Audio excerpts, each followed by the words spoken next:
एक बार की बात है। शिवपुर नामक एक गांव में एक सेठ रहता था जिसका नाम प्रताप सिंह था। उसके घर में बिरजू नाम का एक नौकर काम किया करता था। बिरजू बहुत ही भोला भाला लड़का था। वह सारा दिन सेठ के घर में काम किया करता था, फिर सेठ के खेतों में भी काम किया करता था और रात होते ही हर रोज सेठ के पैर दबाया करता था। अगर बिरजू से जाने अनजाने में भी कोई गलती हो जाती तो सेठ उसे बहुत मारता था। सारे दिन में बिरजू को सिर्फ एक बार ही खाना मिलता था। वह बहुत मुश्किल से सेठ के घर दिन निकाल रहा था। एक तरह वह एक जेल में ही कैद था। बहुत दुख भरा जीवन वह बिता रहा था। अब तो वह यही चाहता था कि कैसे भी उसे इस नर्क भरी जिंदगी से छुटकारा मिल जाए। ना तो उसकी कोई कमाई हो रही थी और ना ही अच्छे से खाने को रोटी मिल पा रही थी। एक दिन जब वह बहुत ज्यादा परेशान हो गया तो उसने सोचा, इतने अत्याचार और दुख भोगने से अच्छा है कि मैं यहाँ से भाग ही जाऊं। फिर एक दिन वह थक हार कर रात को अंधेरे में वहां से भाग निकला। वह 2 दिन 2 रात बिना रुके वहां से चलता ही गया। उसके मन में डर भी था कि अगर सेठ जी को पता चल गया तो वह मुझे फिर से मारेंगे और पीटेंगे। इसलिए बिरजू ने सांस तक नहीं ली और चलता ही गया। फिर एक रात वह एक गांव जिसका नाम कनकपुर था वहां जा पहुंचा। उसने देखा वहां एक जगह बहुत सारे लोग खड़े हुए थे। बिरजू ने जब उनको देखा तो सोचा, ये या तो कोई त्योहार है, नहीं तो किसी की शादी हो रही है। चलो पास जाके देखता हूँ। जब बिरजू ने पास जाकर देखा तो वहां कोई बारात ठहरी हुई थी। उसने सोचा, क्यों ना मैं भी बारातियों में शामिल हो जाऊं। चलो कुछ खाने को तो मिलेगा। 2 दिन हो गए कुछ नहीं खाया है, अभी बहुत भूख लगी है। यह सोचते हुए वो बारात में शामिल हो गया। जैसे ही वह बारात में शामिल हुआ तो उसने देखा एक नौजवान लड़का बेहोश हुए नीचे गिरा हुआ था। एक तो बिरजू पहले ही बहुत भोला भाला था। बिरजू उसे देखकर घबरा गया। फिर उसने पूछा, ये कौन है भाई, और ये ऐसे क्यों लेटा है जमीन पर? इतने में एक बुजुर्ग आदमी उसके पास आया और अपने दोनों हाथ जोड़कर उससे बोला, बेटा तुम जरा इधर आकर मेरी बात सुनना। वो बुजुर्ग आदमी बिरजू को एक तरफ ले गया और फिर बिरजू से बोला, तुम कौन हो बेटा? तुम बाराती तो हो नहीं लगते, क्योंकि मैं सभी बारातियों को अच्छे से जानता हूँ और यह बारात मैं ही लेकर आया हूँ। बिरजू तो सीधा साधा था। उसने सारी बात सच सच उस बुजुर्ग आदमी को बता दी। मैं तो यहाँ से गुजर रहा था। जब मैंने बारात देखी तो मैंने सोचा कि यहाँ से कुछ खाने को मिल जाएगा, मेरी भूख मिट जाएगी, शायद कुछ खाने को मिल जाए। बस इसी लालच में मैं बारात में आ गया। इतने में मैंने इस बेहोश लड़के को देख लिया। बेटा मेरी इज्जत अब तुम्हारे हाथ में है, तुम ही मेरी इज्जत बचा सकते हो। ये आप क्या कह रहे हैं? भला मैं कैसे आपकी इज्जत बचा सकता हूँ? जिस लड़के को तुम बेहोश देखकर आए हो वह मेरा ही बेटा है, और आज जो बारात यहाँ आई हुई है वो उसका ही दूल्हा है। उसकी शादी करने ही हम यहाँ आए थे, पर उसे मिर्गी का रोग है। बेटा उसे 4-4, 5-5 घंटे दौरे से होश नहीं आता है। अगर लड़की वालों को दूल्हे का सच पता लग गया तो फिर लड़की वाले मेरे लड़के के साथ अपनी लड़की के फेरे नहीं करवाएंगे और बारात को खाली हाथ ही वापस जाना पड़ेगा। पर इसमें मैं क्या कर सकता हूँ? बेटा तुम बस थोड़े समय के लिए दूल्हा बन जाओ और उस लड़की के साथ फेरे ले लो, और जब फेरे हो गए उसके बाद मैं बाकी सब संभाल लूंगा। नहीं, ये तो बहुत गलत बात है। मैं तुम्हें इस काम के बदले 50 सोने की मोहरें दूंगा और साथ ही साथ तुम्हारा मुंह पर बहुत बड़ा एहसान होगा। जब बिरजू ने 50 मोहरों की बात सुनी तो उस मासूम बिरजू के मन में लालच आ गया। ठीक है, मैं तैयार हूं। बोलो, मुझे क्या करना होगा? तुम्हारा बहुत बहुत धन्यवाद। तुमने मेरी उलझन दूर कर दी और मुझे मुसीबत से निकाल दिया। इसके बाद बिरजू को बहुत सुंदर कपड़े पहनाए गए। बिरजू अब बहुत सुंदर लग रहा था। फिर वह बारात के साथ लड़की वालों के घर पहुंचा। वहां उस लड़की और बिरजू के फेरे हो गए। जब फेरे हो गए तो लड़की के पिता ने उससे कहा, भाई साहब, हमारे यहाँ एक रिवाज है जो हमारे पूर्वज हैं, उनकी पूजा करनी होती है उसके लिए लड़का लड़की को अकेले में एक कमरे में जाकर पूजा करनी होती है। फिर वह कमरे में गए। दोनों को कमरे में अकेले छोड़ दिया गया। फिर अपनी पत्नी से बिरजू ने कहा, मेरा तो भूख के मारे बुरा हाल है, क्योंकि अभी तो आया ही था। कुछ खाता उससे पहले ही यहां फंसा दिया था। फिर कुछ खाने के लिए बिरजू ने अपना सेहरा भी हटा दिया। खाने की बात सुनकर उस लड़की को बहुत हैरानी हुई। उस लड़की का नाम लता था। वह बोली, जो मेरे पिताजी ने मिठाई और रोटी बनाई है, क्या वह आपको पसंद नहीं आई? जी नहीं, ऐसी बात नहीं है। बात तो यह है कि जो बारात है उसे संभालने के लिए सभी लोग लगे हुए हैं। उन्हें ध्यान ही नहीं रहा कि दूल्हे को भी कुछ खाने को दे दें। पति से बढ़कर कौन देवता हो सकता है? ये जो पूजा में मिठाई रखी है, ये इनको दे देती हो। यह सोचकर उसने पूजा की थाली में जो मिठाई रखी हुई थी वह बिरजू को खाने को दे दी। उसने सोचा, अगर इनकी भूख शांत होगी तभी देवता खुश होंगे। बिरजू को तो पहले ही बहुत भूख लगी थी। उसने सारी मिठाई किसी भूखे की तरह मिनटों में चट कर दी। जिस हिसाब से और जिस बेचैनी से उसने मिठाई खाई, उसे देखकर लता ने सोचा, ऐसा लगता है जैसे बहुत दिन से इन्होंने रोटी ही ना खाई हो। बिरजू के मिठाई खाने के बाद जो रस्म थी, दोनों ने मिलकर उसे पूरा किया। इसके बाद बिरजू वहां से बारात के पास वापस आ गया। आते ही लड़के के पिता ने बिरजू से कहा, लो अपनी सोने की 50 मोहरें। अब तुम्हारा काम खत्म हो गया है। अब यहाँ से दूर किसी दूसरे गांव में चले जाओ। सोने की 50 मोहरें पाकर बिरजू बहुत खुश हुआ। वह उसी समय वहां से दूसरे गांव की ओर चल दिया। वह सोचता जा रहा था, मेरा भाग्य कितना अच्छा निकला। एक तो मुफ्त में रोटी, खाना और मिठाई मिली, और साथ ही 50 मोहरें भी। मुझसे ज्यादा किस्मत वाला और कौन हो सकता है। दूसरे दिन जब लड़के का पिता असली लड़के को लेकर लड़की वालों के घर पहुंचा और लड़की की विदाई होने लगी, तो उसने कहा, भाई साहब, अब विदाई का समय हो गया है, ज्यादा देर न करें। ठीक है, मैं विदाई की रस्म अभी करवा देता हूँ।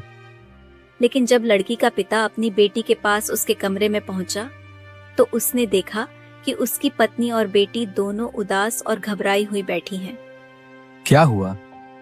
तुम दोनों इतनी उदास क्यों हो? देखो, ये क्या कह रही है। जो लड़का आंगन में दूल्हा बना बैठा है, वह नहीं है जिसके साथ इसके कल रात फेरे हुए थे। बेटी, क्या बात है? साफ साफ बताओ, क्या हुआ है?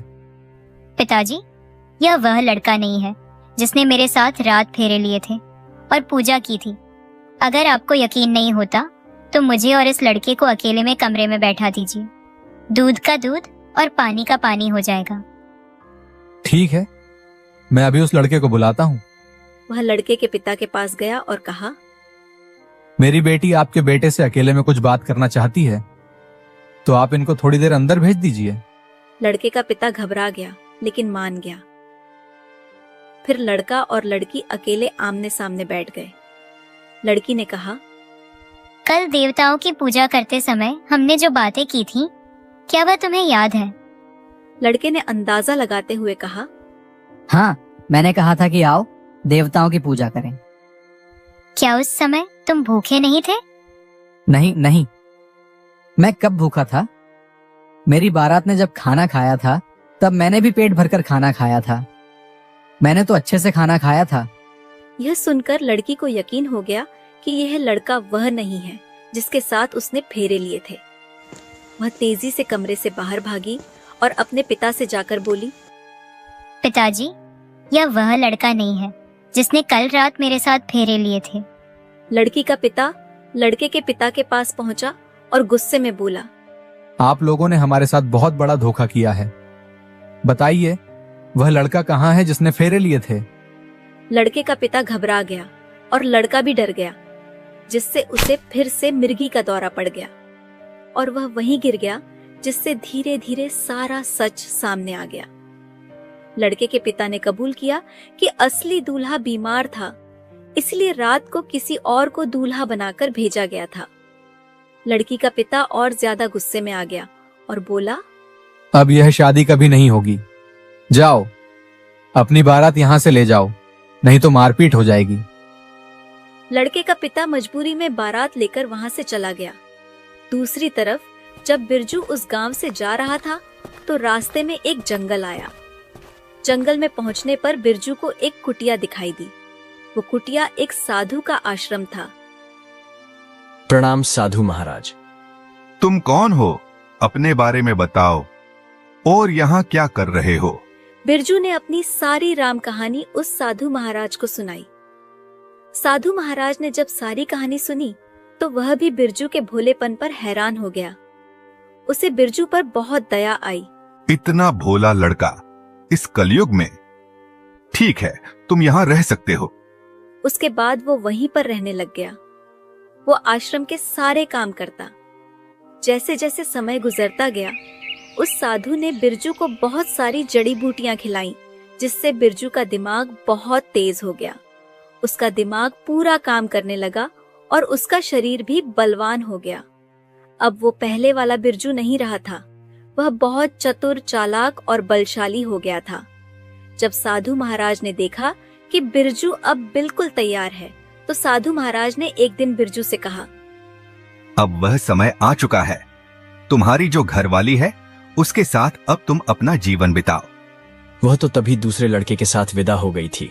उसका तो किसी दूसरे के साथ विवाह हो गया था। नहीं, वह लड़की उस दिन बारात के साथ नहीं गई, बल्कि अब तक तुम्हारा ही इंतजार कर रही है। और आज के इस मुश्किल समय में उसे सबसे ज्यादा तुम्हारी जरूरत है। कैसे महाराज? मैं कुछ समझा नहीं। मुश्किल समय? वो जो लड़की है वो बहुत कष्ट में है। उसके ऊपर और उसके परिवार पर एक और दुखों का पहाड़ टूट गया है। दूसरा कौन सा गुरुजी? बात यह है कि जब लता की शादी थी तो उसके पिता ने एक सेठ के पास अपना खेत गिरवी रखा था और उससे कुछ पैसे उधार लिए थे।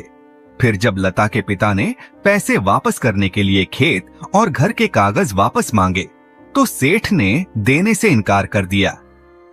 उन्हें पंचायत में बात करनी चाहिए थी। यह तो कोई बात ना हुई। जब वह पैसे लेने गया था तभी सेठ ने चालाकी के साथ खाली कागज पर ही हस्ताक्षर करवा लिए थे। यह तो बहुत बड़ा अन्याय हो गया उनके साथ। उनका घर और खेत छीनकर सेठ ने उन पर बहुत बड़ा जुल्म किया है। मैं अभी इसी समय उनके गांव में जाकर उस परिवार की मदद करता हूँ।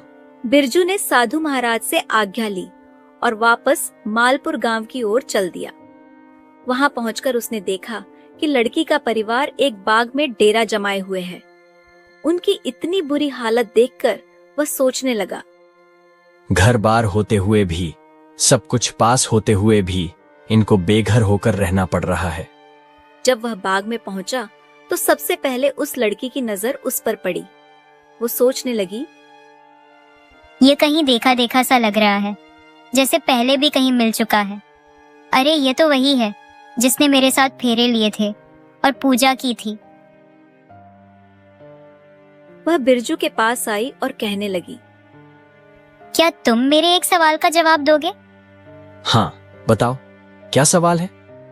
अगर किसी दूल्हे को देवताओं की पूजा करते समय भूख लग जाए तो लड़की को क्या करना चाहिए?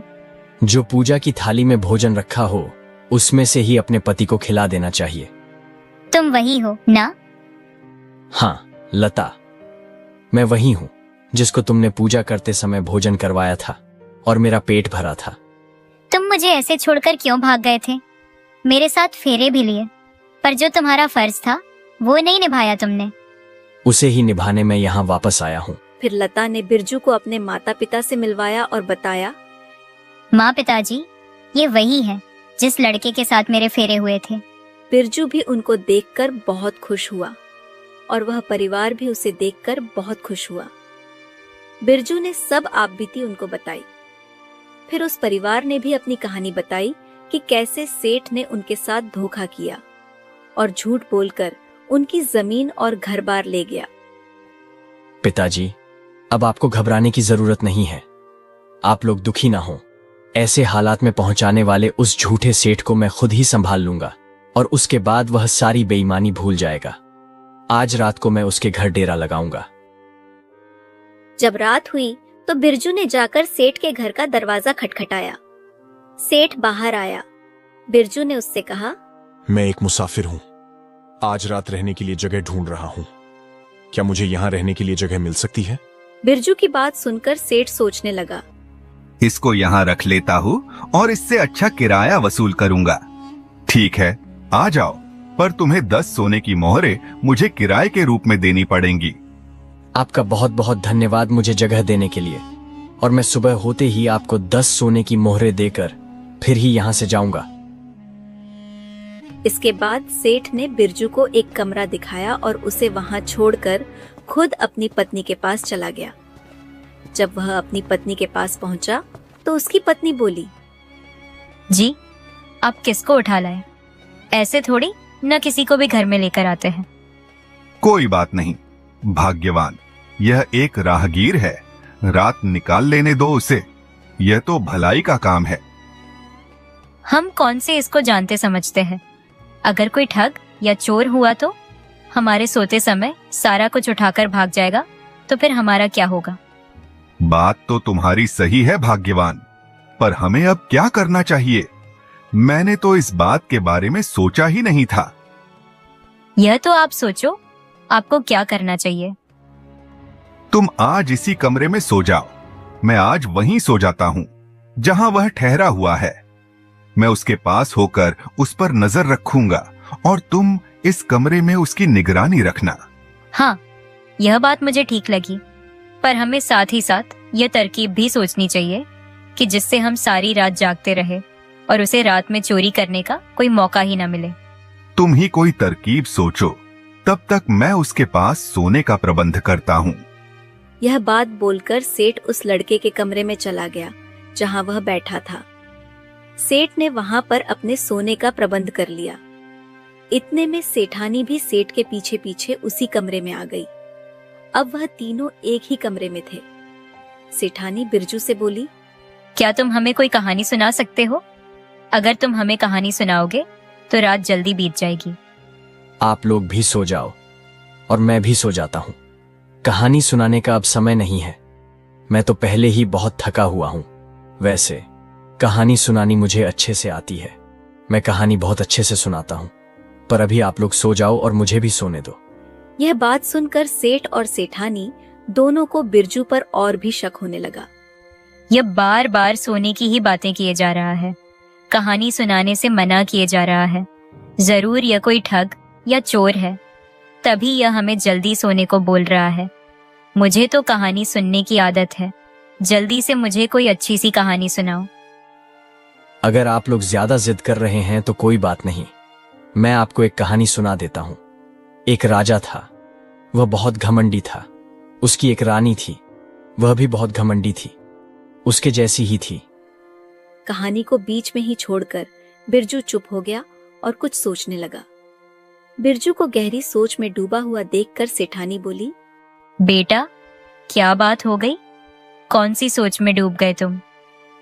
मुझे कहानी से एक बात याद आ गई, मैं बहुत बड़ी गलती कर बैठा। अब सेठ जी, आपसे क्या छुपाना, मैं एक राजा के पास नौकरी करता था और मैंने उस नौकरी को छोड़कर अपने गांव वापस आ रहा था। और जब मैंने नौकरी छोड़ी तो राजा ने मुझे 5 सोने की मोहरों की थैलियां दी थीं। तो सोचा कि इस गांव में मुझे रात निकालनी है, तो मैं इन थैलियों को साथ में कहां लेकर घूमता रहूंगा। इसीलिए मैंने इस गांव के बाहर जो नदी है, उसके किनारे के पास में 5 की 5 थैलियां दबा दी थीं। नदी में कहां? नदी के किनारे जो एक सूखा पेड़ है, उसी के नीचे मैंने अपनी थैलियां दबा दी थीं। पर अब मुझे इस बात पर अफसोस हो रहा है कि अगर मुझे आप जैसे ईमानदार लोगों के घर पर रात गुजारनी थी तो मेरी थैलियां यहां पर और भी ज्यादा सुरक्षित हो जाती। पर वहां पर तो फिर भी डर की बात है कि कहीं कोई चुरा ना ले। क्यों ना मैं उस नदी के पास जाकर इस मूर्ख की 5 थैलियां निकाल लाऊं और लाकर अपनी तिजोरी में रख लूं। इस पागल लड़के को क्या ही पता चलेगा। यह सोचते सोचते सेठ ने सेठानी को गुस्से से कहा, सेठानी जी, मेहमान को ज्यादा परेशान नहीं करना चाहिए, जाओ, जाकर अपने कमरे में सो जाओ। सेठानी भी समझ गई कि सेठ के दिमाग में क्या चल रहा है। वह उसी समय उठकर अपने कमरे में चली गई। अपने कमरे में जाकर अपने बिस्तर पर लेट गई और सोचने लगी जब यह लड़का सो जाए तो मैं वहां जाऊंगी। अगर सेठ जी नहीं जाएंगे तो मैं खुद 5 थैलियां निकाल लाऊंगी। उधर सेठ और बिरजू भी अपने अपने बिस्तर पर लेटे थे। सेठ यही सोचे जा रहा था, यह लड़का कब सोए और कब मैं यहाँ से जाऊं और कब मैं अपना काम शुरू करूं। थोड़ी देर के बाद बिरजू सो गया। वाह, क्या बात है, लड़का सो गया, अब बात बनी। अब मुझे जल्द से जल्द जाकर पेड़ के नीचे से मोहरे निकाल लेनी चाहिए। वो सेठ जल्दी से उठा और उस नदी के पास पहुंचा जहां बिरजू ने थैलियां दबाई थीं। इधर जब सेठानी की आंख खुली तो उसने देखा, लगता है इसको नींद आ गई है, पर लगता है सेठ जी जरूर थैलियों को ढूंढने के लिए गए हुए हैं। मुझे भी उनकी मदद करनी चाहिए। अभी तो यह सो रहा है, इसके जागने से पहले सोने की 4 थैलियां उठा लाऊंगी। बस इसी लालच में सेठानी भी सेठ के पीछे पीछे उस नदी की ओर चल पड़ी। इधर बिरजू तो जाग रहा था, बस वह सोने का ड्रामा कर रहा था। वह सोच रहा था कि यह कब सेठ की पत्नी यहाँ से जाए और यह घर खाली हो। बिरजू उठ गया, वह बहुत खुश हुआ। अब तो घर में कोई भी नहीं है, अब मुझे अपना काम शुरू कर देना चाहिए। बिरजू उठने के बाद सीधा सेठ के तिजोरी वाले कमरे में जा पहुंचा। तिजोरी में जितने भी सोने चांदी के सिक्के थे, बिरजू ने सब एक पोटली में डाल ली और उसी समय सब कुछ लेकर वहां से रातों रात फरार हो गया। और फिर वह सीधा उसी बाग में पहुंच गया जहां पर उसका परिवार रुका हुआ था।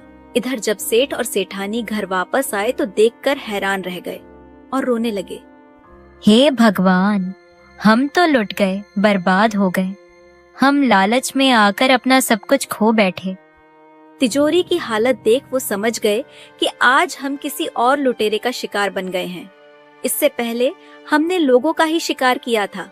सारी बात समझ गए कि वह राहगीर हमें पागल बना गया है। दूसरी तरफ बिरजू ने अपने परिवार को सारी बात बताई और वह वहां से उनके घर के कागज भी उठा लाया था। घर और जमीन के कागज पकड़े हुए बिरजू बोला, सेठ आप लोगों से झूठ बोल रहा था कि उसने हस्ताक्षर किसी खाली कागज में करवाए हैं। उसने हस्ताक्षर घर और जमीन के कागजों पर ही करवाए थे। बिरजू फिर अपनी पत्नी को साथ लेकर कहीं दूर चला गया और वहीं पर घर बनाकर रहने लगा। लता का परिवार भी बिरजू से बहुत खुश था, क्योंकि बर्बाद हुए लोग उसने फिर से बसा दिए थे। ऐसे ही और वीडियो देखने के लिए हमारे चैनल को सब्सक्राइब करें और बेल आइकन को दबाएं।